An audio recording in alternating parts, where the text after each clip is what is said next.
And just like you guys, we're adjusting to a world that's very different from what we saw just a few weeks ago. And so while we don't claim to have all the answers, we're trying really hard to figure out how best to advise UD students on their path forward. So I know that you guys, that many of you as seniors are really anxious about what this pandemic means for your job prospects moving forward. And we have to be honest, we really don't know. These are unprecedented times, but what we do know is that we can help you to be prepared to take advantage of the opportunities that will arise when things finally do go back to normal, and they will. So, um, just to give you an idea of what we're going to be discussing in this presentation, we're going to talk a little bit about what we're hearing from recruiters and from companies that we're talking to, and maybe talk about how you can be flexible in the current hiring climate. Then we'll talk about accountability and goal setting, developing a strategy, networking online, getting into the habit. And then we'll actually take some of your questions and offer some personalized advice if we can. And so please, if you have any questions, text them to the number that's on the screen right now, 972-885-7858.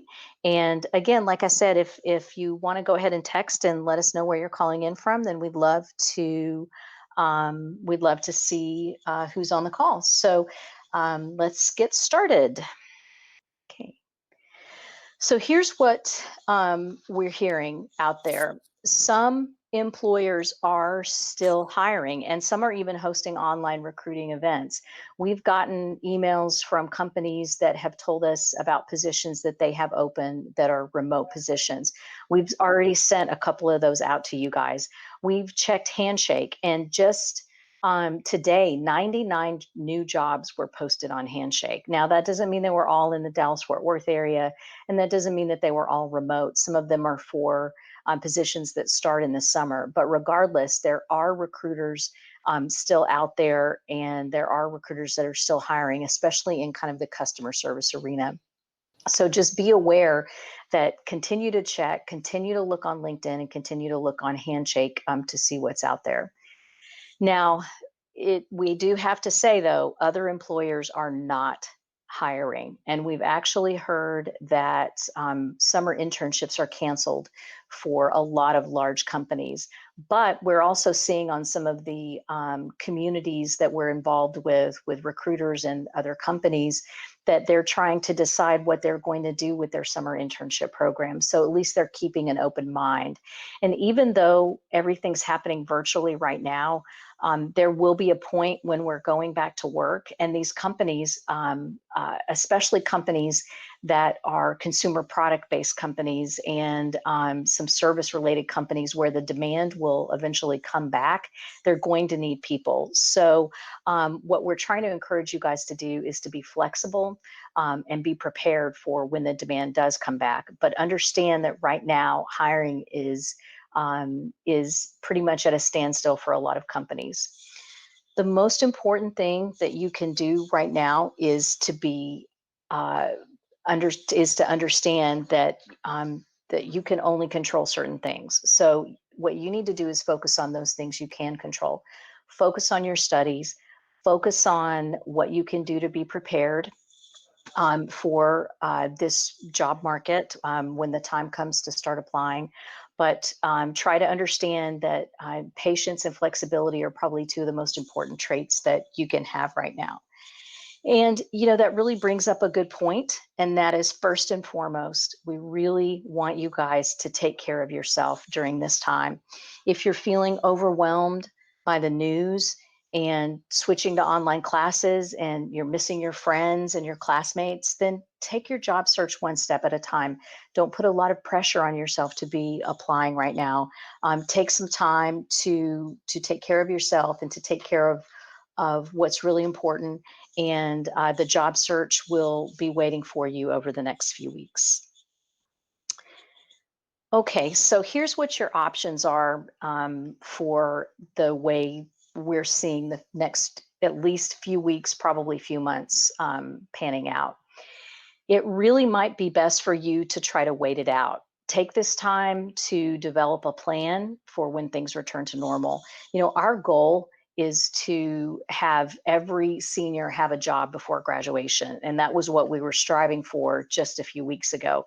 But now we see that that may not be possible. And so what we want to do is try to give you the skills and the tools to be ready for when things do return to a normal state. But in the meantime, it might just be best to wait it out and work on your plan.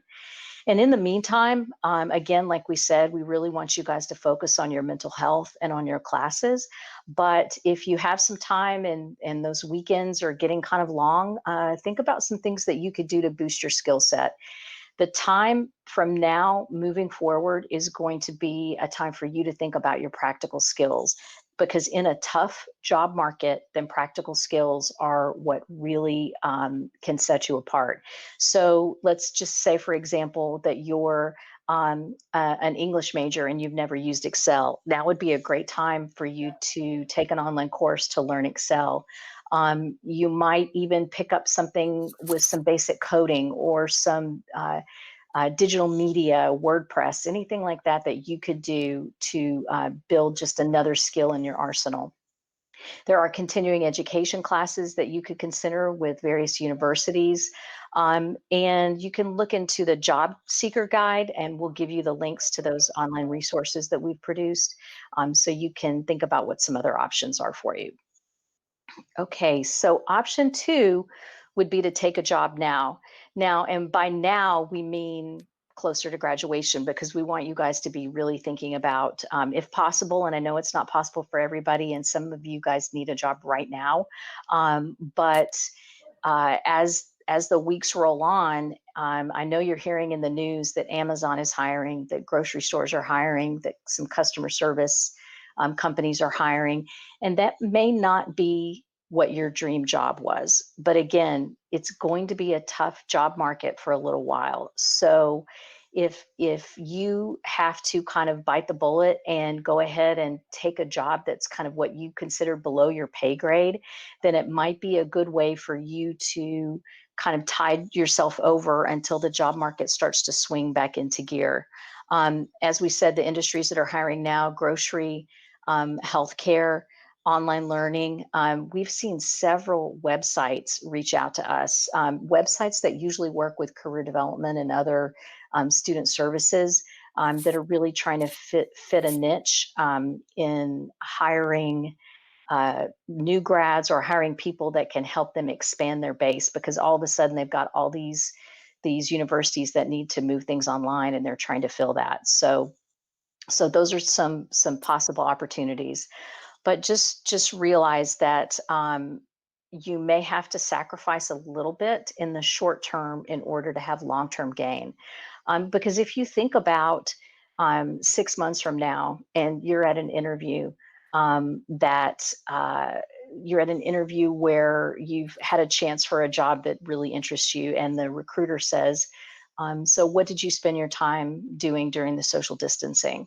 If you're able to say, I picked up a new skill, I learned how to use Excel, I focused on my classwork, or I had to take a job on the front lines. I had to take a job as a stalker at a grocery store because it was important to me to, help my family, or something like that. That's going to sound a lot better than, I was really depressed, so I played video games.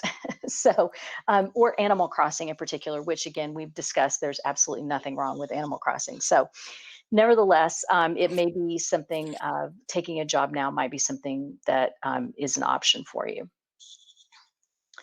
Okay, so option three is really probably your best option, and that is to develop a plan.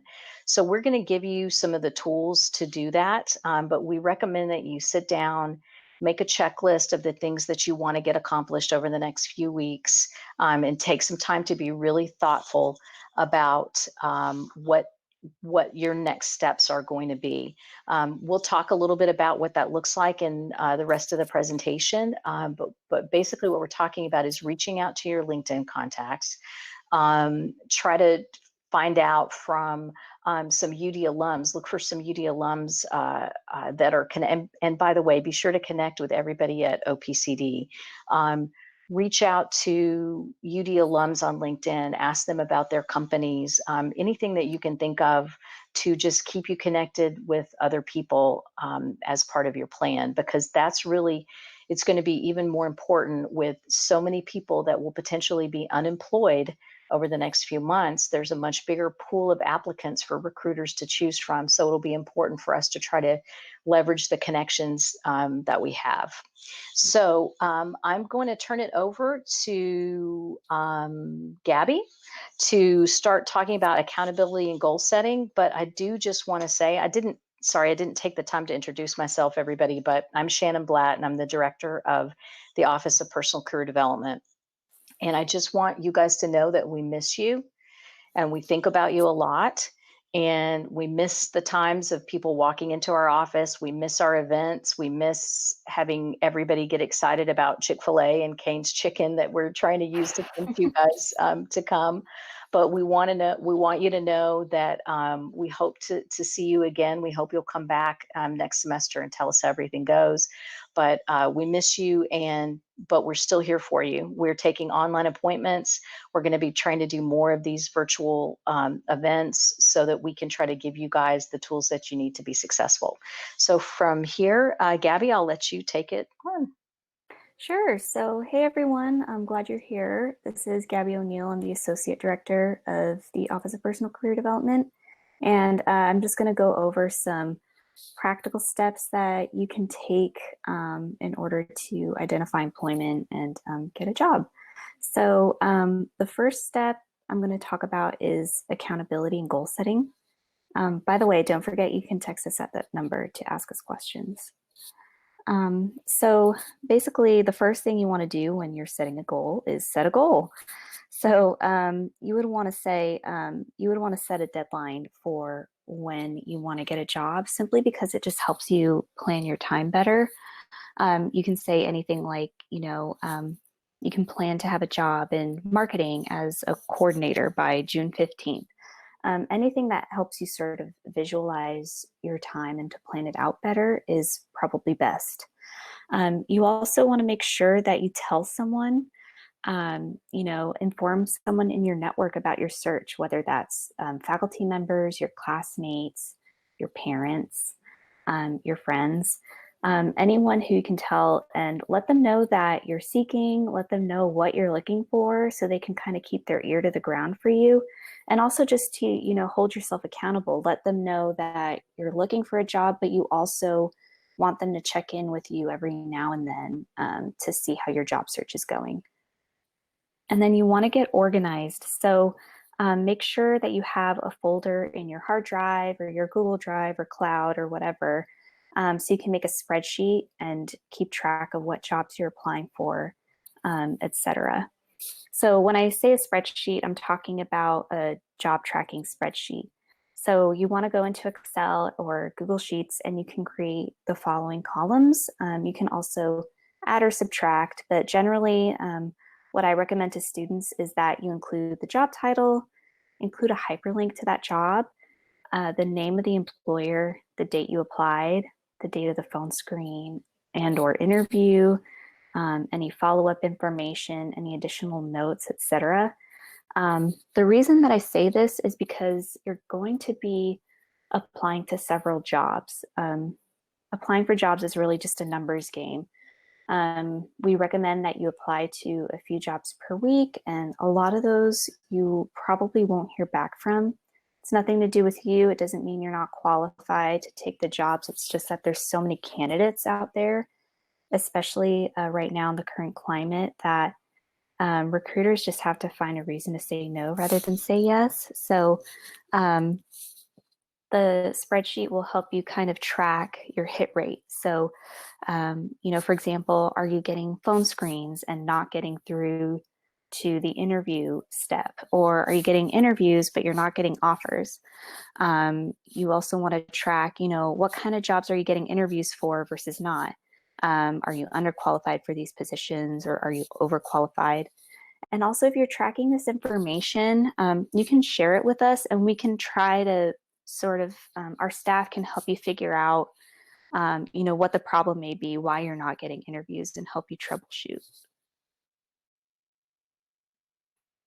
And I will mention also to save a copy of the job descriptions for all the jobs that you're applying for, because they will get taken down. So that way, when you're called for a phone screen or you go in for the interview, you can remember exactly what the job requirements are, what the qualifications are, what you're expected to do day in and day out, so that you don't forget. In addition to that, we recommend that you clean up your personal brand. So the first step would be completing your Handshake profile. Um, if you've never logged into Handshake before, it's very similar to LinkedIn, where it basically asks you for all the information that's on your resume. So, you know, what work experiences have you had, what classes have you taken, etc. The reason we say this is because 80% of candidates are contacted by employers. So employers actually pay Handshake for the ability to message students. So employers are actually looking for students and trying to recruit them by contacting you and saying, hey, you know, I noticed that you're interested in such and such type of internship. Would you be interested in interning for our company? So we just recommend that you complete your profile for that reason alone. The other thing I would say is update your LinkedIn. Just make sure that everything is up to date, all your classes, all of your prior work experiences and internships are updated. Make sure you have a nice photo. And just be sure that you're connecting with our staff, with classmates, with alumni, your faculty members, etc. I will also say, connecting with the OPCD staff, each of us has about 500 connections or more. So just connect with us, especially because we're connected with so many UD alumni, and you'll just have all of those, you'll just have access to all of those people. I will say that I personally am connected to a lot of grads from around 2009 to 2011, and we all went through the financial recession. And so if you're able to message any of those alumni and say, hey, I'm sure you've seen the news, I'm having trouble finding a job, they will totally be able to identify with you, and they would more than 100% be willing to help you out. In addition to that, just set up your email and voicemail. So make sure you're using a professional email address. You can use your UDallas email or a Gmail account that's like your first initial and last name. That's perfectly fine. And then make sure that your voicemail greeting is set up with your first and last name, so that a recruiter calls and they'll know that they're reaching you. And then, so I'm going to talk about developing a strategy, just some additional practical steps you can take to identify jobs. So first of all, set another goal. So, you know, set a goal to identify 2 to 5 jobs per week. And so really this is going to take some time out of your schedule. So make sure that you're booking time on your calendar or in your planner or just mentally to set aside time each week to work on your job search. So just like you're fitting in classes or time for working out, etc., just make sure you set a couple of hours each week for your job search. I would recommend maybe around 4 hours, at least in the beginning stages, simply because it's going to take you maybe a little over an hour of research to find those jobs, and then maybe 1 to 5 hours tailoring your resume and cover letter to each job and then applying. Over time, it'll take you a little less time, but just in the beginning, you set aside those 4 hours for your job search. And then rather than just focusing on big job search platforms like Indeed or LinkedIn or Google Jobs, try to create a list of target employers. So think about employers that you've always been curious about, or that companies you've always admired, organizations you've always thought were cool, or you've admired their mission or something like that. And look to those companies and look at their careers pages. That's where they'll have their jobs posted. Also try to think about employers who have been on campus, whether they've hired at our job fair, come to events. Think about any companies who post on Handshake. If you see that companies are posting on Handshake, that means that they deliberately connected with University of Dallas so that they'd be able to post their jobs with us. We have an additional a resource called InnerStride, and that helps you identify companies that are overseas that are hiring for US candidates.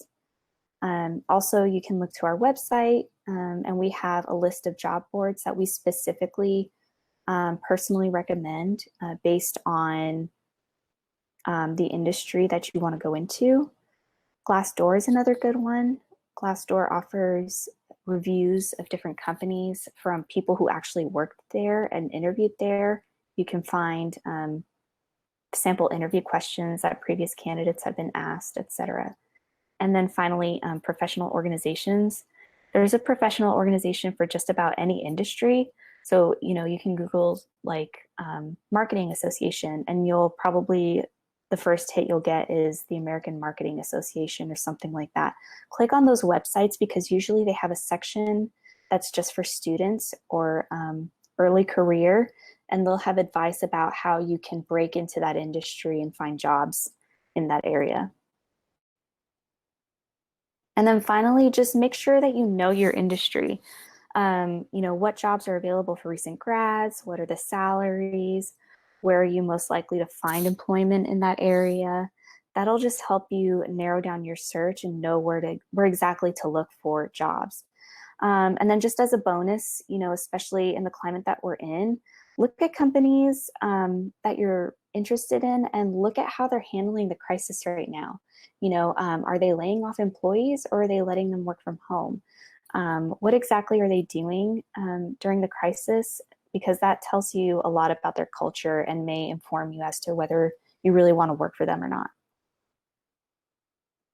And then finally, reach out to your network and especially UD alumni at those target companies. So, once you've developed your list of companies, go ahead and look into your own network on LinkedIn or, my personal LinkedIn or any one of the staff and see if there are any UD alumni working for that company. And most likely you'll find that they are. And the reason being is, they may not be hiring right now, but it's just good to go ahead and build up your network on the back end for when it's time to begin applying. And now I'm going to pass it on to Christina. Thanks, Gabby. My name is Christina Nguyen, the Senior Career Services Advisor, and we're going to be talking about networking online specifically. And really with that, it's a really important time to network right now just because you still want to be able to build those connections because you might live in California, but you want to live in Texas ultimately and work here. So making sure that you communicate with them still via email, phone, or LinkedIn is still going to be super beneficial. So first, I want to talk about how to email a recruiter.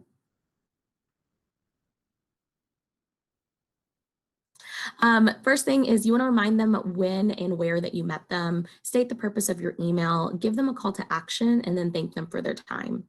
Every time when you do an email, I want to go over salutations. You always want to say hello or hi. You never want to say hey.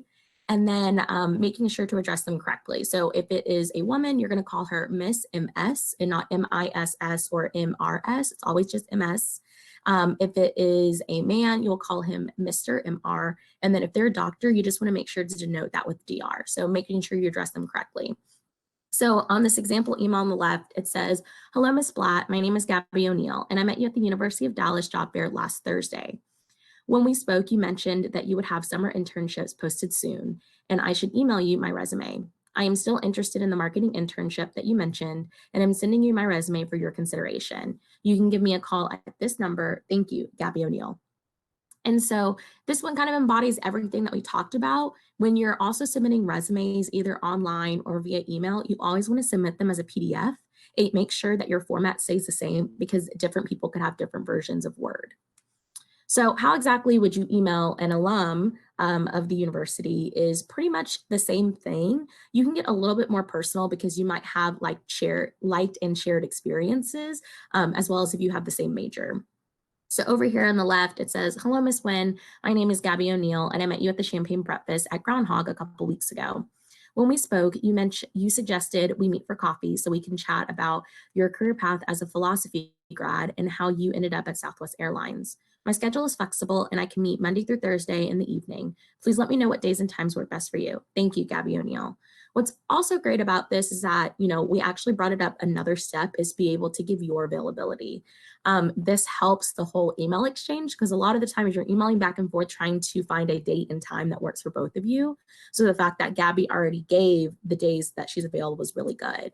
The other thing is that her subject line was really straight into the point and clear.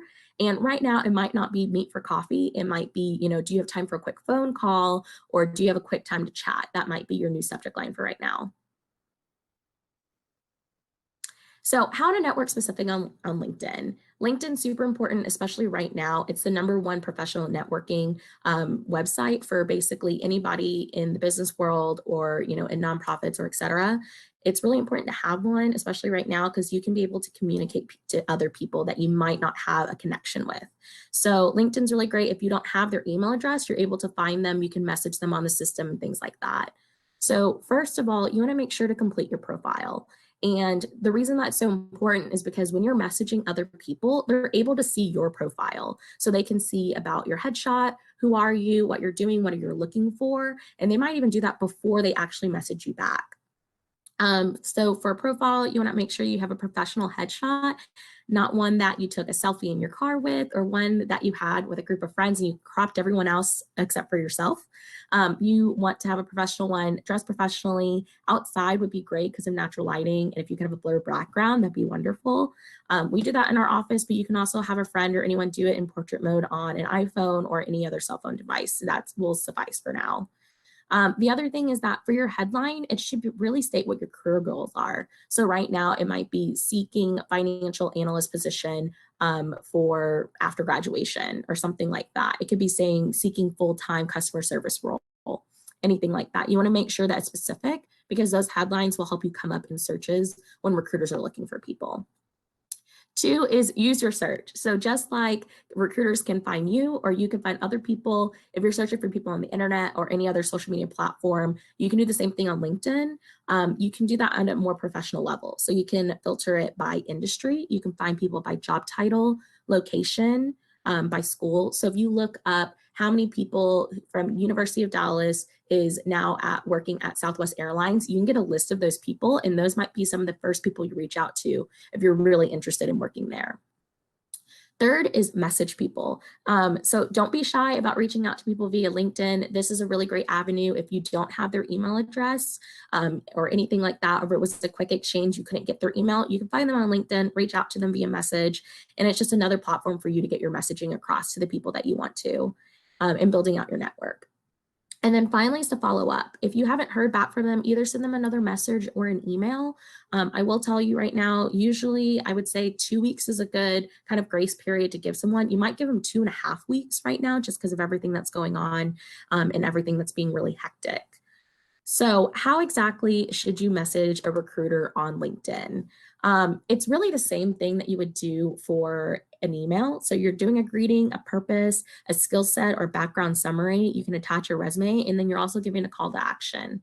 So over here on the left, we have a sample message here. So it says, "Hello, Mariana. It was great speaking with you at the video interview workshop you hosted at the University of Dallas last week. I decided to apply for the fall 2020 analytics internship you recommended based on my background in data analytics. I attached my resume for your review as you requested. Thank you for your time. Sincerely, Gabby." So that's really good, straightforward to the point. You're giving them kind of a call to action at the end. You're still giving like how you met them because you have to remind them sometimes. If you were at a job fair or something and they were meeting with tons of people, then you have to be able to remind them about what the conversation was that you had. And then for LinkedIn as well, when you're reaching out to alumni, it's really great too because you can have more shared experiences, right? So it's going to be a little bit more personal. And for this one, you want to let them know how you found them or why you're reaching out to them because you might not know who they are. State the purpose of your message, call to action, and then thank them ahead of their time.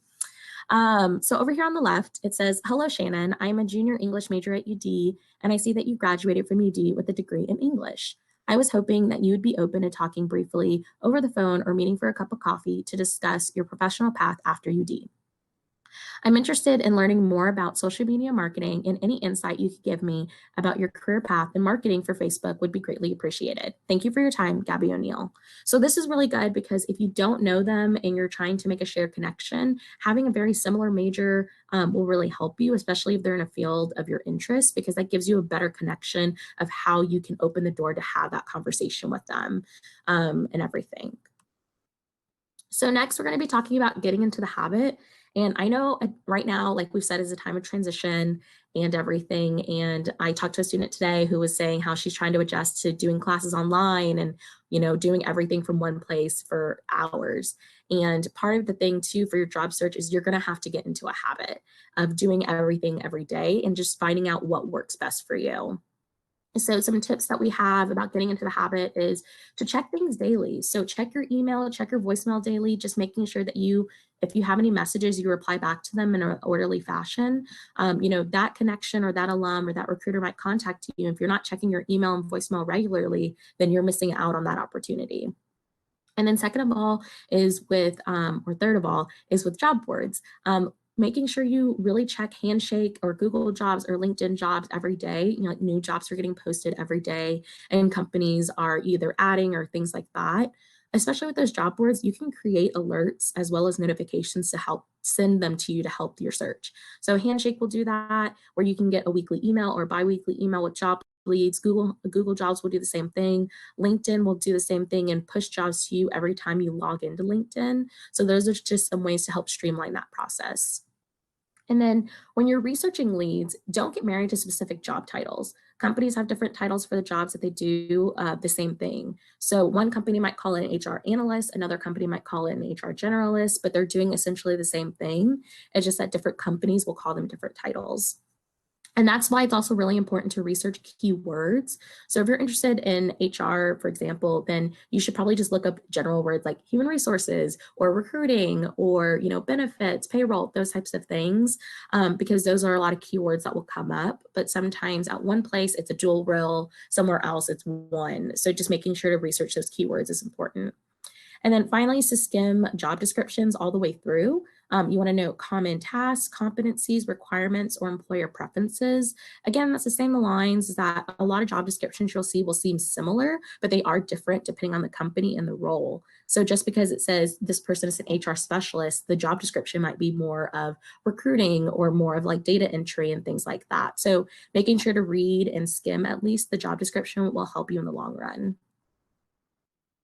Next is to choose a job and begin the application process. And this is where I think a lot of students kind of halt, is they feel like they have to find this perfect dream job that you apply to and you put all your eggs in one basket. And at the end of the day, you have to apply to a lot of different positions. And if you're interested in one field, that's fine. Just make sure that you're applying to multiple jobs within that field. So first is if you meet 75% or more of the job requirements, you should apply.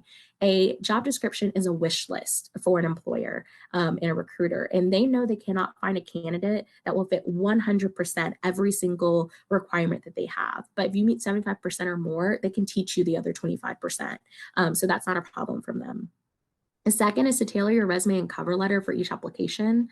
And I know that can be hard to hear because you're already applying to however many jobs a week and you're trying to find jobs and look for them and apply, but tailoring your resume and cover letter will really help you in order to make sure that you get a call back, you get another email back because you took the time to really make sure that your resume and your cover letter aligns with what they're looking for in their job description. And by tailoring, I mean, you don't have to change the whole thing. What you need to do is look at the job description and find out, what kind of key terminology are they using? Like, are they speaking business language? Are they speaking education terminology? Like, what is the skill set that they're talking with? You want to use those keywords and their verbs as well in your resume. And that doesn't mean copying, pasting the job description to your resume. What that means is just making sure that you're using those keywords to still talk in your voice. And then for cover letters, it's a lot of back and forth. I will tell you that nonprofits and smaller companies will require a cover letter because they have a smaller staff. They want to make sure that there is a better fit as well as better, do you fit in with their culture and things like that. For bigger companies, it's not, you won't see it as often. However, we looked at a study and about 30% of recruiters will actually read your cover letter, but 60% of them actually care. It makes you even better in their eyes if you even have a cover letter. So that's some statistics for you to kind of back up the cover letter, basically. And then next is you want to follow up with our department. So that's OPCD. And if there's an employer that was on campus, or if they posted on Handshake, or if they, like our job fair, and you're applying for that job and you think you'd be a really good fit, like reach out to us, because we can try to make sure that your resume and your cover letter aligns really well with what their job description is. And then we can forward it over to the recruiter if we really feel that you fit that, what they're looking for, because it works both ways for us. So we want to make sure that you find a role that you really love, and we want to help the company find someone to fit what they need for their culture and everything. And then lastly is that you want to apply to at least one job per week to start off with, but once you get the hang of it, you really should be applying to 4 to 5 a week. And I know that's a little hard to hear, but you can decide on how this works best for you. So is it just, you're looking at jobs for one day, and then you're tailoring resumes another day, and then you're doing cover letters another day, and then you're submitting applications, or are you applying to one job and doing the whole application process per day?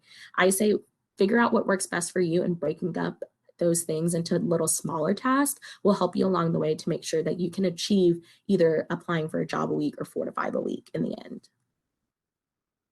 If you have any questions, you can text us at 972-885-7858. Even if after this presentation is over, you can still text us, and we'll try to make sure to answer your questions as needed. Okay, that wraps up our presentation on our job search bootcamp. And thanks everybody that joined. And please know that we're available for appointments. You can reach out to us via Handshake and email. You can go to our website for online videos that we've got discussions about resumes, and more about job searching and about interviews.